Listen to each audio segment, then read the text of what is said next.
എൻ്റെ മുന്നേ case 10th plus ടുലൊക്കെ ടോപ്പറായി പഠിച്ച് കോളേജിൽ പോയി അത്യാവശ്യം കുഴപ്പമില്ലാണ്ട് പഠിച്ച് ഇപ്പോൾ ഒരു വഴിയിലാണ്ട് ചുറിയിൽ തിരിക്കുന്നവരാണെന്ന് ഇത് കേൾക്കുമ്പോൾ നിങ്ങൾ വിചാരിക്കും ഞാൻ എന്ത് വലിയ കൗൺസിലിംഗ് എടുക്കാമെന്നാണ്. അല്ല കേട്ടോ, അടുത്ത വർഷമെങ്കിലും ജോലി കിട്ടിയില്ലെങ്കിൽ ഒറ്റ ചവിട്ടിൻ്റെ പാകിസ്ഥാനിലോട്ട് തെറിപ്പിക്കും എന്ന് ഭീഷണിയായിട്ടിരിക്കുക വീട്ടിലെ പിതാസ്. എങ്ങനെയെങ്കിലും ഒന്ന് പഠിച്ച് നന്നാവിടെ മോളെ എന്ന് അപേക്ഷയുടെ മാതാസ്.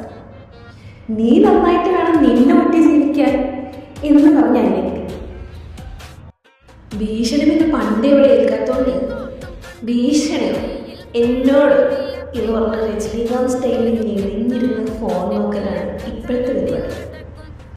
പഠിച്ചൊരു കയ്യിലോട്ട് എത്തില്ല എന്നൊരു ബോധ്യം വന്നിട്ടുണ്ട്. എന്തായാലും വളവള പറഞ്ഞിരിക്കാൻ ഭയങ്കര ഇൻട്രസ്റ്റാണ്. അപ്പം പിന്നെ ഒരു യൂട്യൂബ് ചാനൽ കൂടെ പറഞ്ഞ് നിങ്ങളോട് രണ്ട് വർത്തമാനം പറയാമെന്ന് വെച്ചാൽ ദേ കിടക്കും അങ്ങോട്ടും ഇങ്ങോട്ടും ഇല്ല അടിപൊളി. നമുക്കിങ്ങനെ കുറച്ച് കഥയും കുറ്റവും ലോകകാര്യം നാട്ടുകാര്യം സിനിമാ വിശേഷം ഒക്കെ അങ്ങനെ പറഞ്ഞ് പോകാനും ഇഷ്ടമാണെന്ന് കൂടെ കൂടണം. എനിക്കൊരു നേരപ്പൊക്ക് നിങ്ങൾക്കൊരു നേരപ്പൊക്ക്.